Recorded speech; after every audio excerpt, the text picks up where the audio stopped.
নমস্কার দর্শক বন্ধুরা, ইমেজ বেঙ্গল হেলথ কেয়ার অনুষ্ঠানে আপনাদের সকলকে স্বাগত। স্তন ক্যান্সার, এই স্তন ক্যান্সারের আক্রান্তের যে সংখ্যা সেটা কিন্তু ক্রমশ বাড়ছে এবং যে কোনো বয়সের মেয়েরা যেমন স্তন ক্যান্সারে আক্রান্ত হতে পারে, ঠিক একইভাবে পুরুষদের মধ্যেও কিন্তু এই স্তন ক্যান্সারের যে ঘটনা সেটা ইদানিং লক্ষ্য করা যাচ্ছে। তাহলে এই স্তন ক্যান্সার যাদের হয় তাদের কি কি লক্ষণ শরীরে দেখা দিতে পারে, কি কারণে হতে পারে এবং তার চিকিৎসা বা কী, এই সমস্ত বিষয়গুলো নিয়ে বিস্তারিতভাবে জানতে আজকে আমি এসে উপস্থিত হয়েছি অ্যাপোলো মাল্টি স্পেশালিটি হসপিটালে এবং আমরা আমাদের মধ্যে পেয়েছি senior surgical oncologist and robotic surgeon doctor Bikash আগরওয়ালকে। স্যার নমস্কার, ইমেজ বেঙ্গল হেলথ কেয়ারে প্রথমেই আপনাকে স্বাগত। স্যার, আজকে যেটা বিষয় নিয়ে আমরা আপনার সঙ্গে কথা বলতে যাচ্ছি যে স্তন ক্যান্সার, আমরা তো সাধারণত জানতাম যে মহিলাদেরই স্তন ক্যান্সার হয়, কিন্তু ইদানিং পুরুষদের মধ্যেও স্তন ক্যান্সারে আক্রান্ত হওয়ার কথা শোনা যাচ্ছে, এটা কতটা সঠিক? একদম সঠিক কথা আছে। এখন স্তন ক্যান্সারের নাম্বারস যেটা আপনি বললেন অনেক বেড়ে গেছে। মোর দ্যান 1.5 লাখ স্তন ক্যান্সারের কেসগুলো রিপোর্টেড, আনরিপোর্টেড তো আরও হতে পারে। তো 1.5 lakhs in a year, that means within every 3 minutes 3 মিনিটের মধ্যে একটা নতুন স্তন ক্যান্সার ইন্ডিয়াতে ডিটেক্ট হচ্ছে। 99% ফিমেলদের হয়, কিন্তু 1% মেলদের হয়।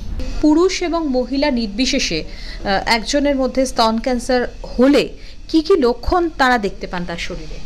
সব থেকে সিম্পলেস্ট লক্ষণ যেটা আছে, আইদার কোনো ডলা সৃষ্টি, কোনো লাম্প সৃষ্টি, টিউমার যাকে বলা হয় সেটা তো ফিল করলে বোঝা যাবে। যেই মায়েরা যখন চাঁদ করতে যাচ্ছে মাসে একবার, এই লক্ষণটা ডিটেক্ট করবে কি করে, সেইটার জন্যে আমরা ব্রেস্ট সেলফ এক্সামিনেশনটা বোঝাবো। আগে লক্ষণগুলো তাহলে একটা হচ্ছে লাম্প কিংবা ডলা সৃষ্টি, দ্বিতীয় হচ্ছে লেভেল অফ নিপল চেঞ্জ হয়ে যাওয়া, ব্রেস্টের আকৃতিতে পরিবর্তন হয়ে যাওয়া, নিপল রিট্র্যাক্ট হয়ে যাওয়া, হঠাৎ করে নিপল ভেতরের দিকে, একটা নিপল ভেতরের দিকে চলে গেছে, কিংবা ওই লেবুর ওপরে দানা দানা হয়, পিউডি অরেঞ্জ বলা হয়, লেবুর মতন দানা দানা দানা দানা হয়ে গেছে, ফুলে গেছে, লাল হয়ে গেছে, কিংবা অস্বস্তির মতন, অবভিয়াস ব্যথা না, অস্বস্তি সৃষ্টি হচ্ছে, কিংবা বগলে কোনো গ্ল্যান্ড হয়ে গেছে, বগলেও কোনো লাম্পি বা টিউমার সৃষ্টি হয়েছে। এছাড়াও যদি নিপল থেকে কোনো রক্ত স্রাবিত হচ্ছে, রস কোনো স্রাবিত হতে আরম্ভ হয়ে গেছে যখন আপনি ব্রেস্ট ফিডিং করছেন না, these are the signs of a লক্ষণ অফ আ স্তন ক্যান্সার। স্যার, এই যে লক্ষণগুলো বললেন, এগুলো কি শুধু মহিলাদের জন্য না পুরুষদেরও এই ধরনের লক্ষণ হতে পারে? সেম জিনিসটা হতে পারে, কিন্তু মহিলাদের ব্রেস্টের মধ্যে majority part is a fat, পুরুষদের মধ্যে তো ফ্যাট কন্টেন্ট নেই, তাই জন্যে খুব তাড়াতাড়ি টিউমারটা দেখা যায়। আর এটার অন্য সাইডও আছে, বিকজ ওখানে কোনো ফ্যাট কুশনিং নেই, তো ইমিডিয়েটলি ক্যান্সারটা যদি না নিরোধ করা হয় ভেতরের দিকে ছড়িয়ে যেতে পারে পেছনের দিকে, কেন ফিমেলদের ব্রেস্টের মধ্যে অনেক অ্যামাউন্ট অফ ফ্যাট টিস্যু আছে, তো ওই ছড়াবার জন্য অনেক টাইম পাবে, কিন্তু পুরুষদের মধ্যে তো কোনো ফ্যাট নেই, সোজা এখান থেকে পেছনের দিকে চেস্ট ওয়ালে চলে যাবে। সো টিউমার, আর ওখানেও আকৃতি একটু পরিবর্তন, কিংবা নিপল রিট্রাকশন, কিংবা ডিসচার্জ হতে পারে। একদম। স্যার, আমি একটু বয়সের কথায় আসি, যে কোন বয়সের মহিলা এবং পুরুষদের এই ব্রেস্ট ক্যান্সারে আক্রান্ত হবার সম্ভাবনা বেশি বা কেসেসগুলো বেশি আসছে? যেটা আছে, আগে বলা হতো এজেড পেশেন্ট, এখন তো কোনো age is not a bar. I have seen in 20s a breast cancer in female, late 20s. So every female should be aware, যেরকম একটা মা কিংবা মেয়েরা একটা মুখে একটা পিম্পলস হলে বুঝতে পারে, তাহলে ব্রেস্টে একটা লম্প কিংবা টিউমার সৃষ্টি হবে কেন বুঝতে পারবে না? দে আর নট টট, ওদেরকে শেখাতে হবে। কোনো ডক্টরের কাছেও যাওয়ার দরকার নেই, বাড়িতে থেকে প্রত্যেক female should do a breast self examination. সেটা কি হয়, সেটা মাসিক হওয়ার 7 দিন পরে, কেন কি মাসিকের সময় ব্লাড ফ্লো বেশি থাকে, ব্রেস্টে ব্যথা ভাব থাকে, টন টন ভাব থাকে, তো বোঝাও যাবে না। মাসিক শেষ হওয়ার 7 দিনের পরে যখন চাঁদ করতে যাচ্ছেন, should see, look and feel. Okay, look কি দেখবে, কোনো হঠাৎ করে আকৃতি পরিবর্তন হচ্ছে কিনা, লেভেল অফ নিপল কিছু চেঞ্জ হচ্ছে কিনা, কোনো চামড়া মোটা হয়ে গেছে কিনা, বগলে কোনো ফোলা কিংবা ডলা দেখা যাচ্ছে কিনা, এইগুলো দেখার পরে ডান হাত দিয়ে বাঁ ব্রেস্ট চারদিকে পুরো একটা ক্লকের মতন পুরো ব্রেস্টটা দেখা, নিপল এরিওলা দেখা আর বগলটা দেখা, বাঁ হাত দিয়ে ডান ব্রেস্টটা দেখা। তাহলে কোনো যদি ডলা সৃষ্টি হয় বুঝতে পারবেন, অ্যান্ড বুঝতে পারলেই আপনি কনসাল্ট করতে পারবেন। সব থেকে বড় পেনফুল জিনিস যেটা আছে স্তন ক্যান্সার কিংবা অন্য অল ক্যান্সারসের মধ্যে ব্যথা হয় না। সো এটা দর্দ রহিত, ব্যথা রহিত গাঁট আছে। তো ব্যথা রহিত যদি গাঁট আছে, আপনি না ইন্সপেক্ট করলে বাইরে থেকে বোঝাও যাবে না। ছোট একটা মোটর মতন যদি একটা টিউমার হয়, দুর্গাপুর থেকে একটা পেশেন্ট আসে, সে গাইনোকোলজিস্টের কাছে এখানে দেখাতে এসেছিল 8-9 বছর আগে, একটু ব্লিডিং ডিসঅর্ডার ছিল, তার সাথে উনি এমফাসাইজ করলেন আমার ব্রেস্টে দেখুন তো এটা ছোট মনে হচ্ছে। গাইনোকোলজিস্ট বলে হ্যাঁ একদম একটা ছোটো মোটরের দানার মতন। বলে না না, আমি আগে এটা অনকোলজিস্টকে দেখাবো। আমি ওটা দেখলাম, scarless, without a scar, without a breast removal, breast cancer treatment হয়ে গেল। ওনার কোনো কেমো লাগেনি, জাস্ট একটা ট্যাবলেট দিয়েছি, is cured of cancer. So যদি জাগরুক থাকেন মায়েরা, ব্রেস্ট সেলফ এক্সামিনেশন রেগুলার যদি করেন, তাহলে টিউমার যদি লেস দ্যান 1 সেন্টিমিটার ডিটেক্ট করে নেওয়া হয় হারমোন পজিটিভে, you can even avoid chemotherapy and you will be cured more than 97%. That is curable, saving your breast, saving your femininity, saving your shape and আকৃতিগুলো বাঁচিয়ে, and bloodless ভাবে, painless ভাবে cure হয়ে গিয়ে আপনি নর্মাল জীবনটা যাপন করতে পারবেন। স্যার আমি এ প্রসঙ্গে একবার আসবো, যেরকম অল্প বয়সী মেয়েদের মধ্যে আপনি বললেন যে এই কেসেস যেরকম আছে বা বাড়ছে, মেনোপজের পরে ব্রেস্ট ক্যান্সারের যে কেসগুলো সেগুলো কেমন হয়? মোস্টলি যদি মেনোপজের পরে ব্রেস্ট ক্যান্সার হচ্ছে, যদি মেডিকেলি দেখি, those are mostly due to hormone positive cancer. And younger পেশেন্টদের যে ক্যান্সারগুলো হচ্ছে সেটা হারমোন নেগেটিভ, ট্রিপল নেগেটিভ या HER2 positive, because of the genetic moderation, might be due to lifestyle, might be due to genetics, might be due to the environmental toxins, plastics, a lot of factors are playing. So they are younger patient, they're খুব aggressive cancer হয় because of genetic alterations. Elderly পেশেন্টে hormone sensitive, অনেক বছরে slow growing হয় mostly, unless it is ignored.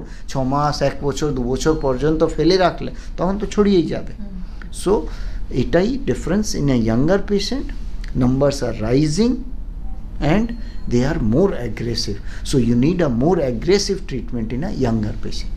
আচ্ছা sir, একটু কারণের প্রসঙ্গে আসবো, যে এই যে ব্রেস্ট ক্যান্সার এইভাবে বাড়ছে, এর পিছনে কি কোনো কারণ আপনারা খুঁজে পেয়েছে? খুব একটা সিঙ্গল কারণ নেই। যেরকম সার্ভাইকাল ক্যান্সারের মধ্যে HPV vaccine is the most important, second হচ্ছে unprotected sex and a lot more hygiene. But breast ক্যান্সারে সিঙ্গল কারণ নেই।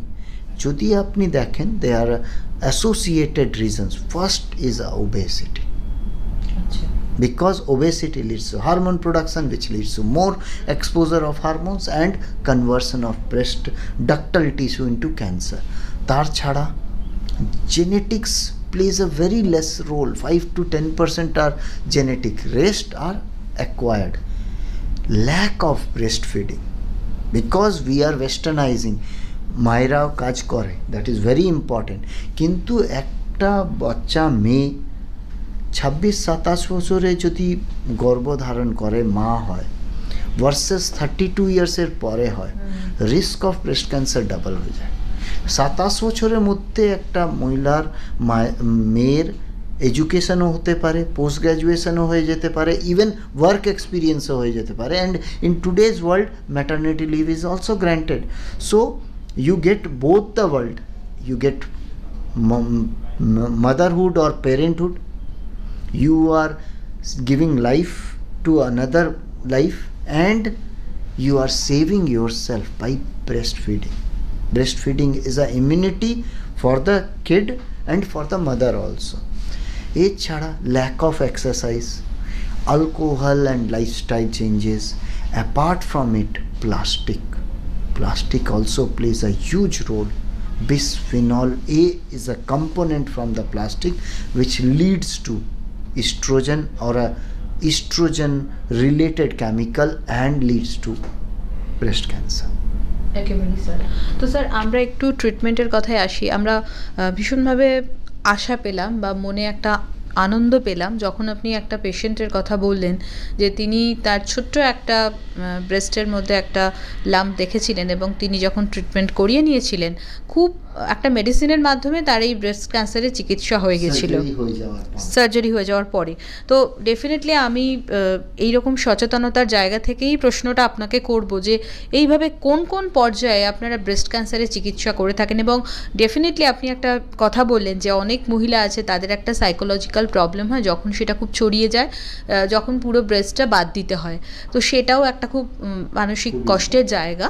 তো সেই জায়গাটাকে এড়িয়ে আপনারা ট্রিটমেন্টটা কিভাবে শুরু করে থাকেন? এটা সব থেকে ইম্পর্ট্যান্ট রোল প্লে করবে যারা দর্শকরা এই ভিডিওটা দেখছে। Make a promise or give me a fees for this video by sharing this video to as many people as you can, because your one share will save somebody's life. আপনি কারুর জীবন বাঁচাতে পারেন, কারুর বাড়ির মাকে বাঁচাতে পারেন, মেয়েকে বাঁচাতে পারেন, বউকে বাঁচাতে পারেন। So simple, please share. যেটা আপনি জিজ্ঞেস করছিলেন অনেক পর্যায়ে, সো আর্লি ডিটেকশন কে করতে পারবে? নিজেরা যদি রেগুলার ব্রেস্ট সেলফ এক্সামিনেশন করে। সেকেন্ড, যদি কোনো টিউমার পাওয়া গেছে, প্লিজ কনসাল্ট আ স্পেশালিস্ট। কেন? বিকজ স্পেশালিস্ট যে আছে সে জানে রোগটা হতে পারে।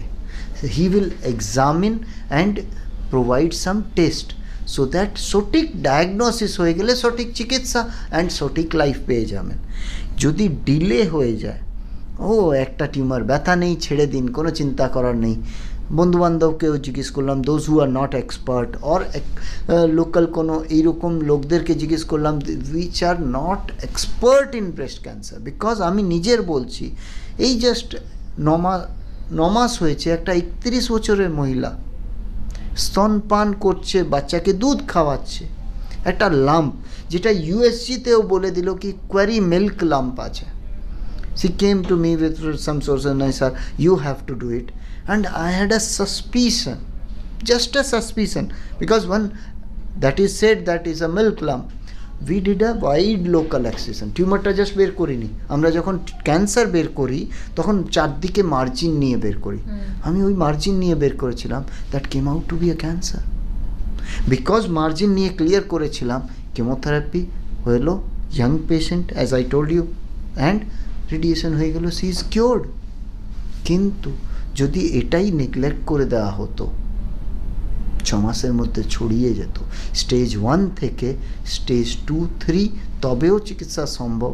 স্টেজ 4-এ যখন ছড়িয়ে যায় চারদিকে, তখন তো আর কিছু করা থাকবে না, জাস্ট সাপোর্টিভ ট্রিটমেন্ট। এখনও ওখানেও অনেক ট্রিটমেন্ট বেরিয়ে গেছে, যেটা স্টেজ 4 ক্যান্সারকেও আমরা গুড কোয়ালিটি অফ লাইফ দিতে পারছি। তো প্রথম most important is female herself, মায়েরা নিজেরা যারা ডিটেক্ট করবে, প্লিজ কনসাল্ট আ স্পেশালিস্ট। তারপরের যেটা মোস্ট ইম্পর্টেন্ট স্টেপ সবাই অ্যাভয়েড করে দেয়, যেই মুহূর্তে একটা এক্সরে, ম্যামোগ্রাফি আর বায়োপসি বলা হলো, তারা বলে বায়োপসি করলে তো ছড়িয়ে যাবে, অ্যান্ড ওটার জন্যেই অন্য কোনো প্যাথি, অন্য কোনো ট্রিটমেন্ট, অ্যান্ড 6 মাস 1 বছর পরে ছড়িয়ে তখন আসে, তখন মুশকিল হয়ে যায়। আর্লি ডায়াগনোসিস করলে ব্রেস্ট, আমি যেটা বললাম, ব্রেস্ট বাঁচিয়ে breast conservation surgery and oncoplastic করে দিচ্ছি আমরা, যেন ব্রেস্টের আকৃতিটাও মেনটেন থাকে। অ্যান্ড লাস্ট যখন একটু বড় টিউমার কোনো ওষুধেও কমাচ্ছে না, ব্রেস্ট রিসেকশন, ম্যাস্টেকটমি যাকে বলা হয়, which we have reduce to very minimal. কেন? একটা মায়ের যদি না, কারোর মেয়েদের যদি একটু হাত কিংবা পা কাটা হয় কিংবা একটা আঙ্গুল কাটা হয় না, সেটা অ্যাম্পিউটেশনটাও তবেও অ্যাকসেপ্ট করতে পারবে। কিন্তু একটা মায়েদের জন্যে breast is a integral part of femininity, that is a very close to them. So we want to save not only female life but also your femininity by giving them a oncoplastic reconstruction and a breast conservation or breast preservation surgery. একদম sir, আমি একটা myth clear করতে চাইবো। অনেক মানুষের মধ্যে এরকম ধারণা রয়েছে যে ব্ল্যাক কালারের ইনার যারা পরেন তাদের নাকি ব্রেস্ট ক্যান্সার হওয়ার চান্স বেশি। এটা নিয়ে আপনি কি বলবেন? এই ব্ল্যাক কালারে মাইকেও আমি কথা বলছি, এটা দিয়ে ওরাল ক্যান্সার হয়ে যাবে, তাহলে তো এটা অতই ভুল। কেন? কোনো cancer, be it breast cancer, oral cancer, any cancer, এটা কোশিকার অস্বাভাবিক গ্রোথ। আর কোশিকার গ্রোথ কি আপনি কি কাপড় পরে করতে পারেন? তাহলে তো যত ছেলে মানুষ যারা বাইসেপ বানাতে চায় পুরো টাইট ব্রেস্ট, মানে কালো রঙের সিট পরে নেবে। সো কোনো রঙের, কেউ বলে কালো, কেউ বলে লাল, কেউ বলে সবুজ, কোনো ইনার ভিয়ার্সের colour has no impact on breast cancer. It's a 100% myth. Thank you sir, thank you very much. দর্শক বন্ধুরা, আপনারা সকলে ভালো থাকুন, সুস্থ থাকুন আর দেখতে থাকুন ইমেজ বেঙ্গল হেলথ কেয়ার। আমরা সবসময় চেষ্টা করব আপনাদেরকে সচেতন করার, কারণ আমরা বিশ্বাস করি যে সচেতনতাই আপনাদেরকে সুরক্ষিত করতে পারে। নমস্কার।